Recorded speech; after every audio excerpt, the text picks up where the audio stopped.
Well, welcome to the Reynolds Homestead, and thank you for coming today.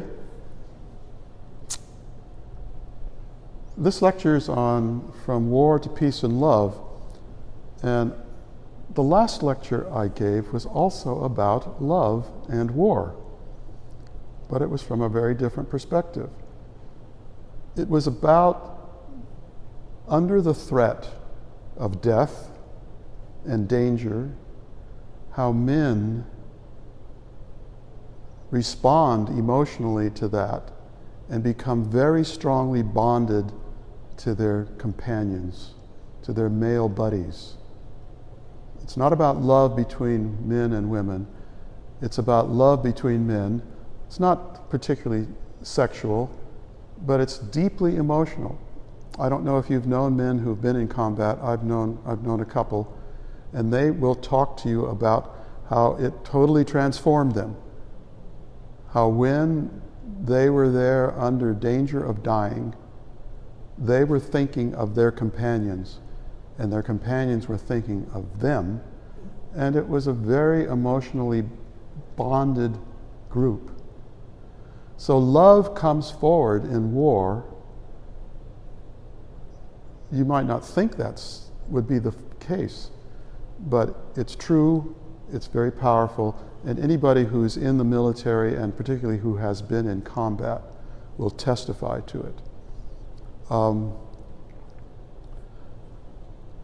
going to talk about love and war today, but from a quite different perspective. Because if you'll notice in the war among the buddies who are under threat of dying, there is no evidence of enemy. There is no presence of the people that they may kill. They are completely purged from the mind. They're not present. And it's absolutely essential to do that. Let's put it this way. We've evolved particularly a male emotional system that can do that.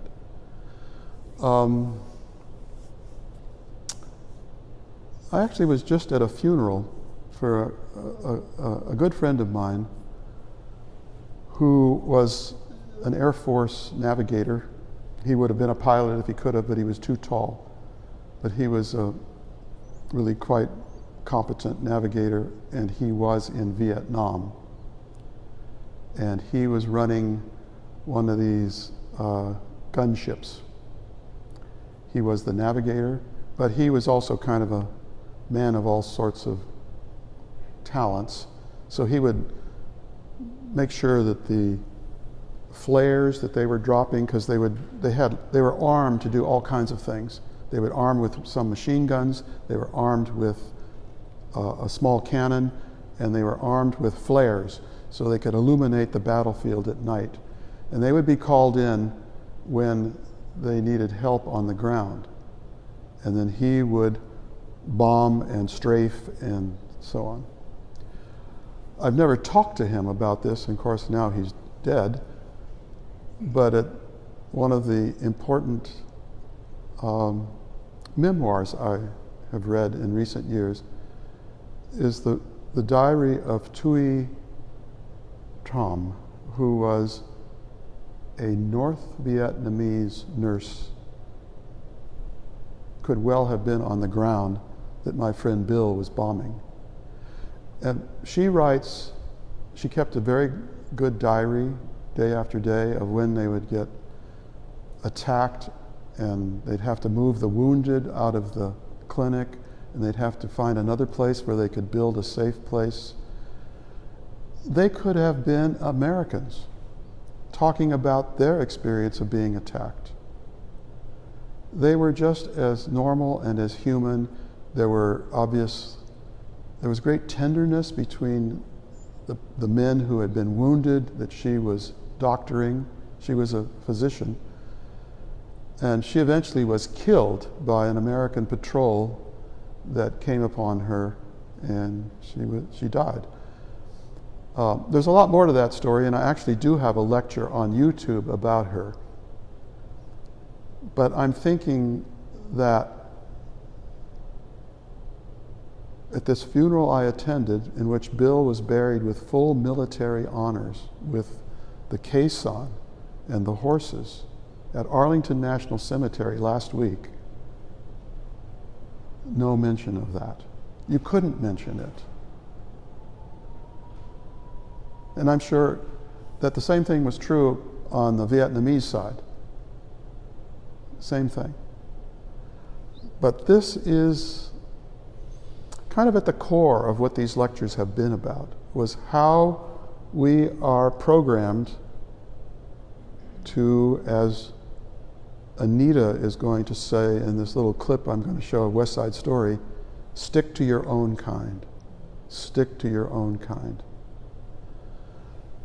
Okay, so this is going to be different now. We're going to actually learn about love as a positive thing. Love, in fact, of the enemy. The missing part of Bill's funeral that I was at. The enemy is going to be present in today's talk.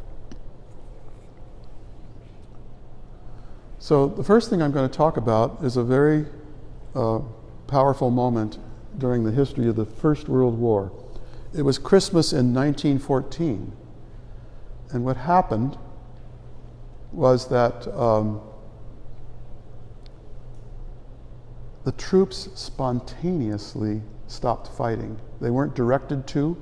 If anything, they were directed to keep fighting. And this is the Daily Mail in Canada, in Toronto, the Christmas Truce at the front. And here's a photograph from it. The men would look out from the trenches along the front line, the western front line, which did run through Belgium, and they saw lights that looked like they were Christmas trees on the German trenches. And this is a drawing of what then happened.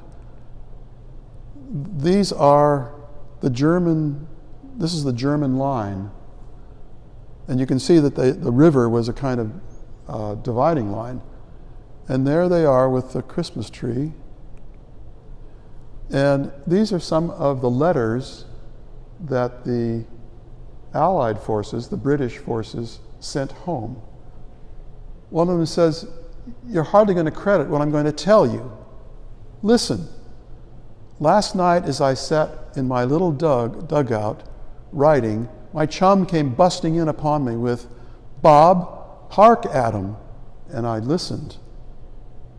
From the German trenches came the sound of music and singing. My chum continued, 'They've got Christmas trees all along the top of their trenches. I never saw such a sight.' Climbing the parapet, I saw a sight which I shall remember till my dying day. Right along the whole of their line were hung paper lanterns and illuminations of every description, many of them in such positions as to suggest they were hung upon Christmas trees." Now, it wasn't just that they were decorating these trenches for themselves. At that time, the Brits came out with a soccer ball. Eventually, the English brought a soccer ball from their trenches, and pretty soon a lively game ensued. How marvelously wonderful, yet how strange it was, and the English officers felt the same way about it. Thus, Christmas, the celebration of love, managed to bring mortal enemies together for a time. I told them we didn't want to shoot on the second day of Christmas either, and they agreed. And here is a German soldier and a Brit soldier sharing a cigarette during this truce. Now the generals refused. Here's a letter a general sent home.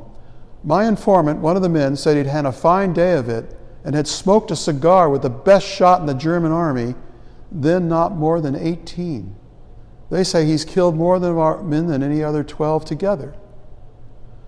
But I know now where he shoots from, and I hope we down him tomorrow." That's what the general thought.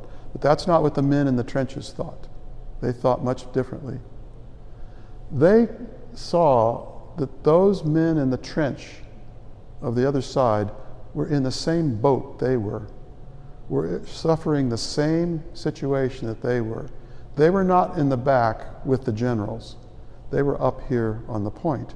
And their values are going to be different than the values of those generals. Here's another letter from the front. Really, you would hardly have thought we were at war. Here we were, enemy talking to enemy. They are like ourselves, with mothers, with sweethearts, with wives waiting to welcome us home again. And to think within a few hours we shall be firing at each other again. And that is so true. Everybody can recognize the truth in that. But we don't know what to do about it. We don't know what to do with that truth. We're still struggling to figure out how to stop this madness of war. Because war, as I've explained in my earlier lecture, is now maladaptive. It exists because at one time in the history of our species, you did better if you practiced war. You could gather more, you could prey on more people, and you could defend yourself from the people who are trying to prey on you.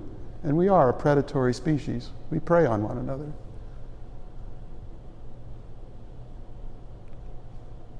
It also happened on the Eastern Front. This was the Western Front in Belgium, but there was an Eastern Front running through Poland that Germans and Russians faced each other on. And you can see they're quite at ease, they're celebrating, they're taking pictures, and you can almost tell who the Russians are and who the Germans are. And they even danced together and played music together. Look at this. All of these men are dancing together, and they are enemies. And the following days, they're going to try to kill one another.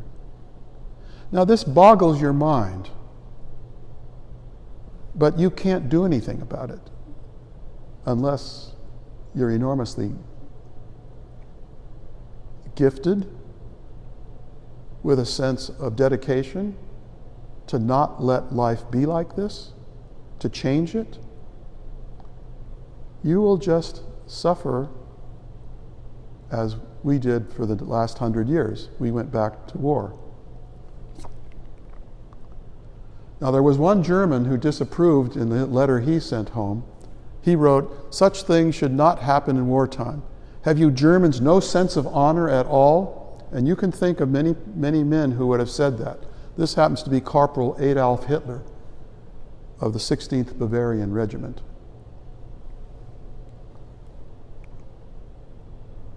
So, I'd like to tell you something about the dynamics of human aggression and cooperation. And this is, we're like taking a perspective, first of all, from the historical record of how enemies actually can cooperate. These men cooperated in the Christmas Truce because they benefited from the joy of it and the freedom from their major activity, which is to kill one another.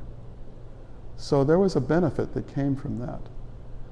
I'm now going to talk to you about, well, they're not terribly complicated, but situations like war in which there is a problem of making a gesture, for example, of not shooting the enemy in the hopes that he won't shoot you and the two of you could come out in the Christmas Truce and shake hands. Or you might think, I'll put my gun down and come out and he'll shoot me, which he could do. So how does that play out and how do we get control of it? Here's some important research that's been done in the last 2 decades about, from the viewpoint of what's called game theory. Game theory is where you set up cartoonish-like human situations. They're somewhat stick figure type situations in that they're not quite fully realistic, but they capture a certain truth about behavior. It's not going to be the correct whole story, but it's got a certain core truth that's correct. And it's that core truth I would like you to understand. So this is the first video on the prisoner's dilemma. Let's say Mr. Blue and Miss Red have each been arrested for some minor crime. The police think they committed a more serious crime, but they don't have enough evidence to convict them. They need a confession. They take them and put them in separate rooms so they can't talk, and play a little game.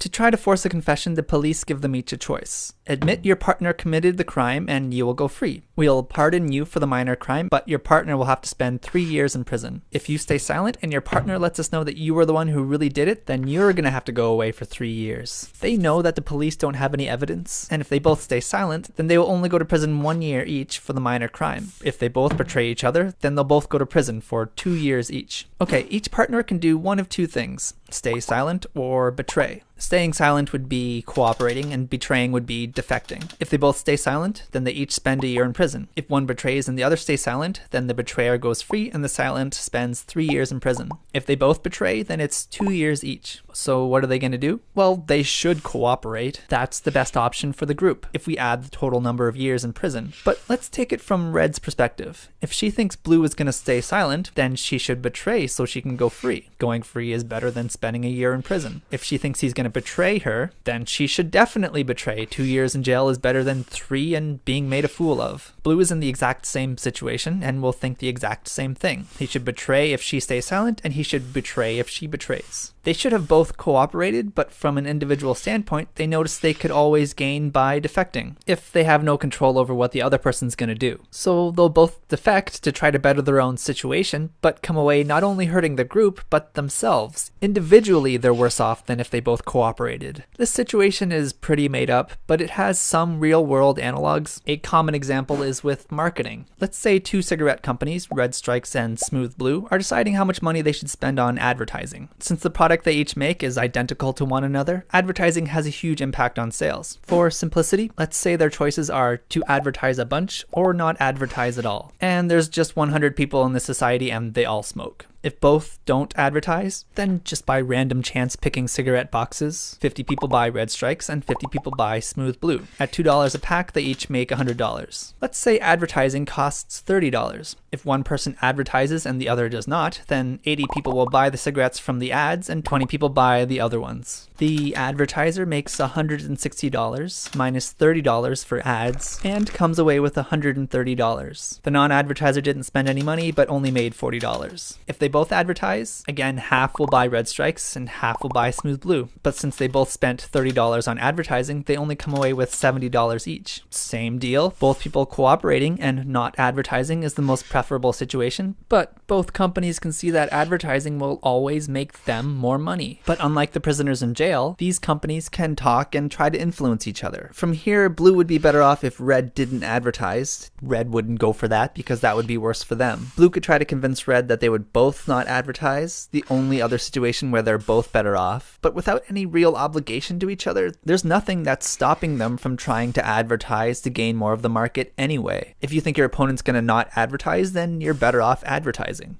Although we're still making assumptions to make this situation work too. With this model, we're assuming they only play once. The game changes when the players have a chance to build a relationship and work together to get more gains over time, or punish each other by not cooperating. Also, to make the model work, we have to make up rules for the players. Assume they're basically computer programs with predictable actions. These guys are creepier than they were in my head. They were supposed to be cute. For the prisoner's dilemma and other similar models, we're assuming they are rational agents. A rational agent is a hypothetical person that will always pick the option that they predict will work out best for them. They're not really thinking about the gains of someone else. Seems selfish, but it is something that real people generally do too. People always want what's best for themselves, and we don't like to be made a fool of. But if you put real people in the prisoner's dilemma, people don't always defect like the model predicts. In one study, 40 people playing prisoner's dilemma games through a computer without ever meeting or talking, only playing each opponent once, these are one-off games, using a payoff matrix that looks like this, cooperated an average of 22% of the time. These people never cooperated, these people always cooperated, these guys cooperated on half of their games and everyone else is in between. This is a lot of cooperation coming from a model that predicts no cooperation cooperation. The largest group did act like rational agents, but most people tried to cooperate at least once. It's because, well, there's more to real people. We are social creatures, and even in one-off scenarios with no guarantees or obligations and no chance to build a relationship, we're still thinking about how the group might decide. We're actually thinking from the perspective of the group and making an optimistic decision. Cooperating an average of 20% of the time might not seem very optimistic, but remember, this is with absolutely no communication or obligations. Anyways, that's not really the point. Using rational agents is still useful. The model is just trying to point out the dilemma of certain situations where people are actually hurting themselves when counterintuitively they're only thinking about themselves. And that's why we're modeling using the cold robotic psychopaths. So I think you can see how this, well, I should apologize for the fact that this person speaks so quickly. But if you got some of the flavor of what he was trying to describe, it's how, because we can't count on the other person, we go for the less attractive option, and then we're stuck there. We can't get out of that poorer situation where we're both defecting instead of cooperating. And in the case of the Christmas Truce, you see in the scenario I sketched, you want to get out of your trench and go out and shake hands, but you can't count on the fact that if you go out to shake hands, he might shoot you. And so rather than have this much more desirable situation where you both come out of the trench and you shake hands and you have a kind of remarkable Christmas, which actually did occur, you both stay in the trench and keep shooting at each other. So that's one of those things that I think the holiday, the fact that it was a holiday, was a very important factor in freeing people to come out of the trench and not just do the defective strategy, the defect strategy. So now, suppose that the prisoner's dilemma is multi-party, that there are more than just two. And that is a game theory situation that is called the tragedy of the commons. And I'd like you to learn about that.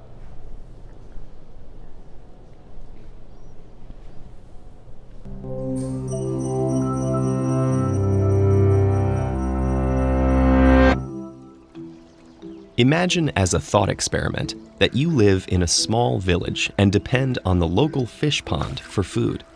You share the pond with 3 other villagers. The pond starts off with a dozen fish, and the fish reproduce. For every 2 fish, there will be 1 baby added each night. So, in order to maximize your supply of food, how many fish should you catch each day? Take a moment to think about it. Assume baby fish grow to full size immediately, and that the pond begins at full capacity, and ignore factors like the sex of the fish you catch. The answer? 1. And it's not just you. The best way to maximize every villager's food supply is for each fisherman to take just 1 fish each day. Here's how the math works. If each villager takes 1 fish, there will be 8 fish left overnight. Each pair of fish produces 1 baby, and the next day the pond will be fully restocked with 12 fish. If anyone takes more than 1, the number of reproductive pairs drops, and the population won't be able to bounce back. Eventually, the fish in the lake will be gone, leaving all 4 villagers to starve. This fish pond is just one example of a classic problem called the tragedy of the commons. The phenomenon was first described in a pamphlet by economist William Forster Lloyd in 1833 in a discussion of the overgrazing of cattle on village common areas. More than 100 years later, ecologist Garrett Hardin revived the concept to describe what happens when many individuals all share a limited resource, like grazing land, fishing areas, living space, even clean air. Hardin argued that these situations pit short-term self-interest against the common good. and they end badly for everyone, resulting in overgrazing, overfishing, overpopulation, pollution, and other social and environmental problems. The key feature of a tragedy of the commons is that it provides an opportunity for an individual to benefit him or herself while spreading out any negative effects across the larger population. To see what that means, let's revisit our fish pond. Each individual fisherman is motivated to take as many fish as he can for himself.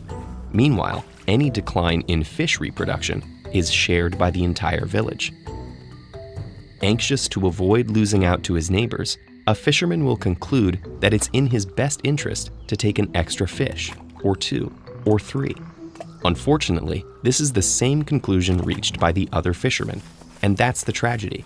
Optimizing for the self in the short term isn't optimal for anyone in the long term. That's a simplified example, but the tragedy of the commons plays out in the more complex systems of real life too. The overuse of antibiotics has led to short-term gains in livestock production and in treating common illnesses. But it's also resulted in the evolution of antibiotic-resistant bacteria, which threaten the entire population. A coal-fired power plant produces cheap electricity for its customers and profits for its owners. These local benefits are helpful in the short term.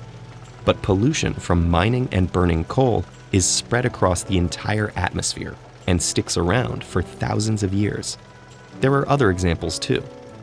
Littering, water shortages, deforestation, traffic jams, even the purchase of bottled water. But human civilization has proven it's capable of doing something remarkable. We form social contracts, we make communal agreements, we elect governments, and we pass laws. All this to save our collective selves from our own individual impulses. It isn't easy, and we certainly don't get it right nearly all of the time. But humans, at our best, have shown that we can solve these problems, and we can continue to do so if we remember Hardin's lesson. When the tragedy of the commons applies, what's good for all of us is good for each of us. So this is another insight into these complicated social situations involving self-interest and the sustainability and progress of the group as a whole. We're not very well skilled in how to manage that balance. We don't want any laws that will inhibit us. Everybody wants to be free. But then when we all suffer the consequences, then it's not so good.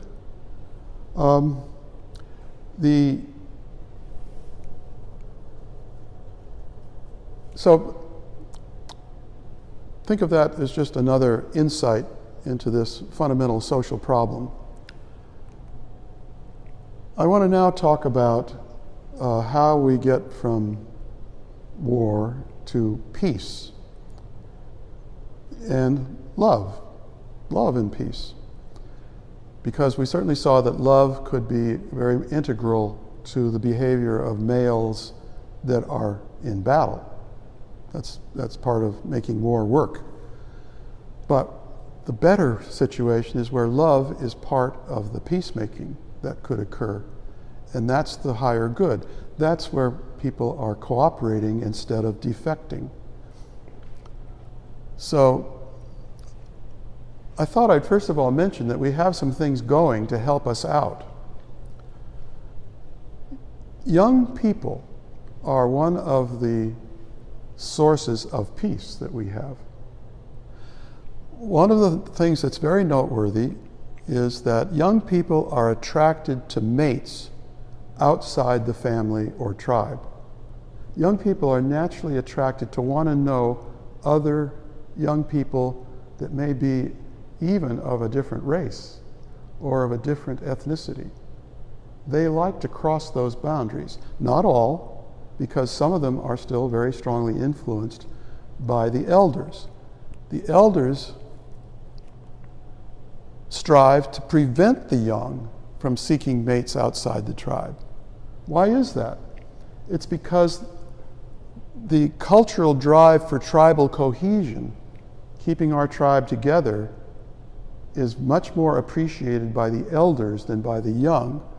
And more importantly, the maintenance of family wealth means you should marry your cousin, and we'll keep all of the wealth in our family, our extended family, not go marry some stranger. And in fact, in many traditional cultures, marrying cousins is the rule. It's the norm. So young people want to get to know other young people outside their immediate culture. Elders want to keep them confined. They don't want them to do that. So I thought I'd say something about Israeli and Palestinian lovers, because that's a very contested and difficult and unpeaceful region of the world right now. And young people don't look at it the same way the elders do. So I thought I'd give you some examples of young Palestinians and young Israelis. So here's a Palestinian-Israeli couple. They obviously posed this photograph, I think, but you can see they're at a wall that is a barrier, and the Palestinian woman is with her flag on one side, and the Israeli man is with his flag on the other, and they are kissing. This is a picture taken from the 1960s. This is a Palestinian poet named Mahmoud Darwish, who fell in love with a Jewish woman named Tamar bin Ami. This is a Palestinian couple, and they are holding up a little sign that says, "Jews and Arabs refuse to be enemies," and there's a hashtag on that. This woman actually happens to be the daughter of Terry Anderson, who was an American who was imprisoned he was taken as a hostage by Hezbollah in the 1980s in Lebanon. Here's another couple.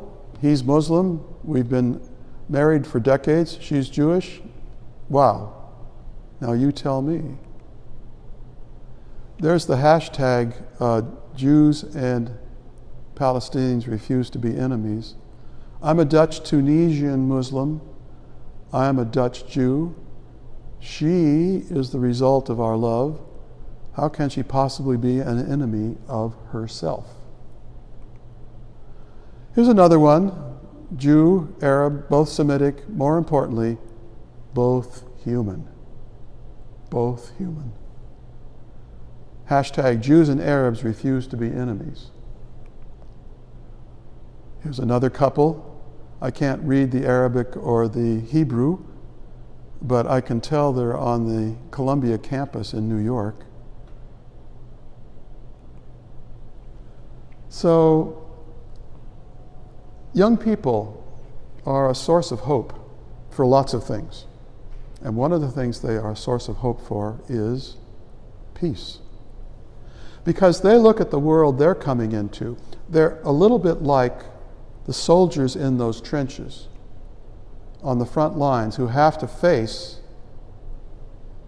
having a life ahead of them, and they're not the old folks in the Congress, for the most part, the more established people who look at things from the viewpoint of the whole tribe.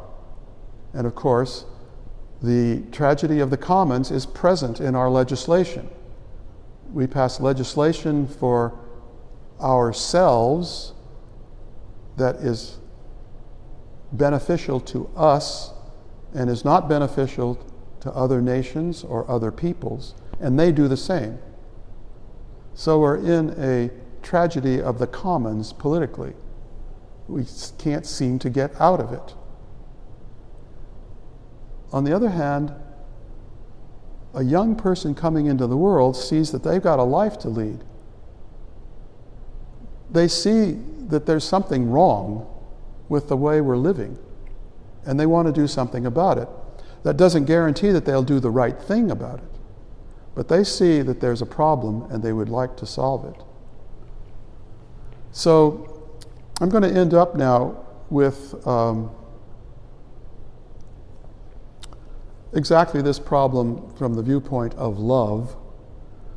And I'm going to use Romeo and Juliet, which I think you're all familiar with, as well as, so Romeo and Juliet, I'll remind you,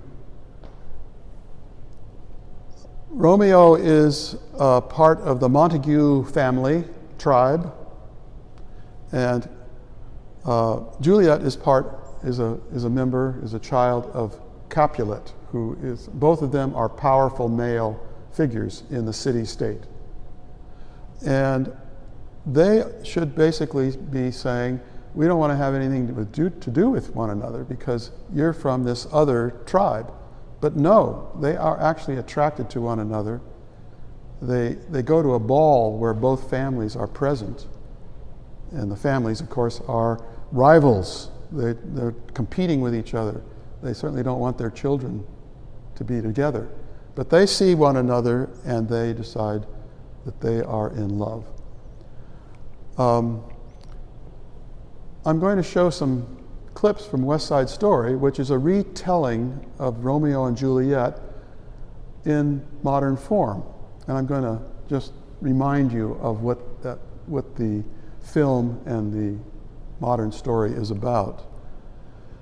It's about two gangs, the Jets and the Sharks. And Tony, who is the man, is from the Jets, and Maria is with the Sharks. The Jets are a Polish-American gang, I find out, and the Sharks, as the authors of this book and film imagined it, were Puerto Rican, and they live in New York City. And as you well know, there are very definite ethnic districts in New York City, and the time for this is the post-war period of the 1950s. So that was the situation. So I'm going to just briefly read this. You can follow along if you want, but I want you to know what the basic setup is.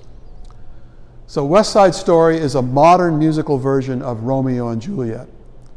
The Sharks and the Jets are rival gangs fighting for the same territory.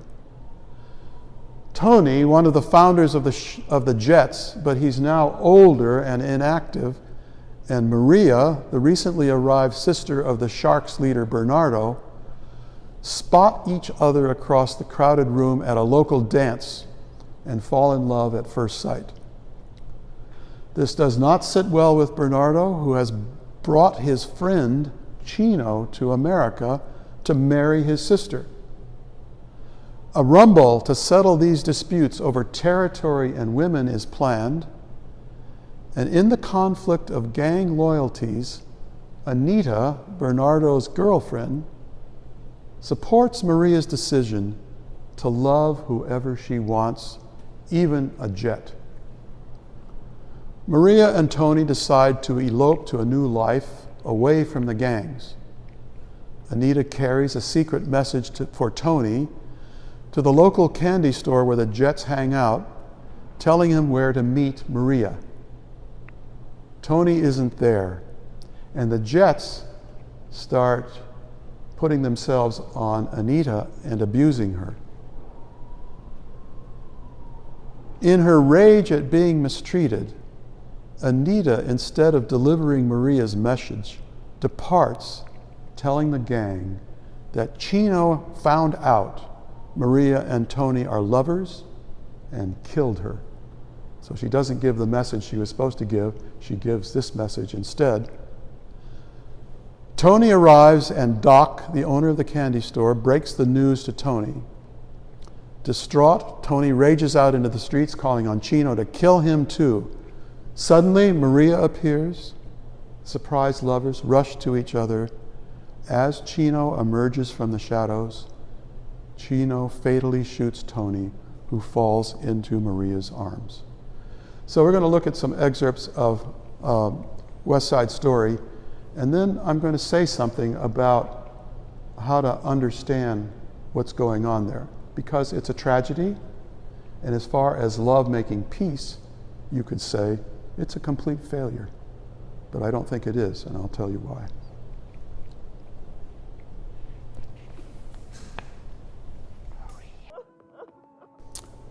So that's Romeo and Juliet in our modern rendition. And it's a love story that, like the Romeo and Juliet original, from one perspective, is just a doubling down on how hopeless it is for love to flourish with these tribal programs that we cling to.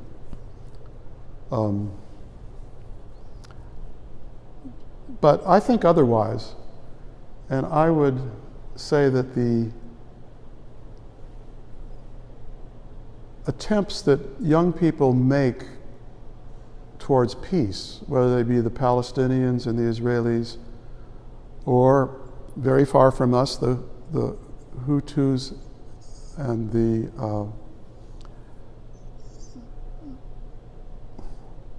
I've suddenly forgotten the name of the tribe, the Tutsis in Rwanda, who basically went through a convulsion where they started just randomly killing each other. They don't even know quite why they were doing it. But sitting behind that was a scarcity, I believe, that the tragedy of the commons would help explain. So,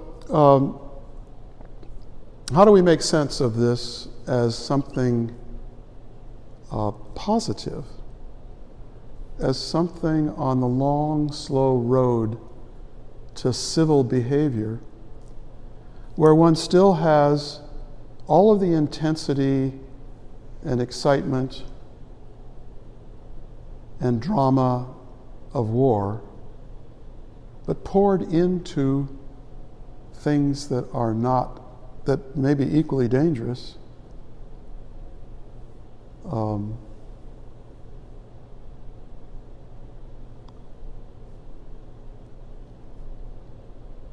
And how do we do that, and how do we regard what seems to be a failure? Romeo and Juliet and West Side Story seem to be stories of a failure. Well, the thing I would try to compare it with would be, one of them would be the 40 years the Israelites spent wandering in the desert. Year after year, they're not getting anywhere. Year after year, they are suffering and wandering, and they have trials but never success.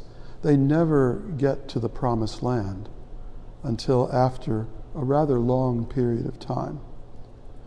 Now, I wouldn't make the analogy too close, because once they got there, they started fighting to throw the people who already lived there out. But what I'd like to call your attention to is the sense of progress in the face of what seems to be not much progress. Because the belief and moral commitment that you could see, say, in those Israeli and Jewish lovers is not a fabrication. Most of the people in Israel and Palestine are still quite hostile to one another.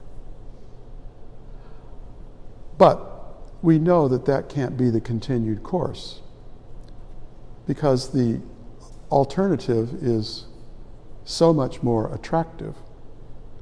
But how do you get out of this? Well, you get out of it in the same way that children learn to stop putting their hands on a hot stove and burning them.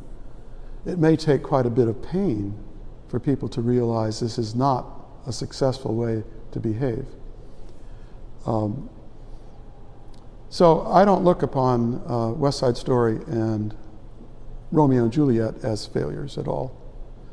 because they still embody something that I'm sure caught your attention and that filled you with a sense of positive feeling and hope, in the same way that the Israelites may have been filled with a positive feeling and hope when they thought they were finally making it to the promised land.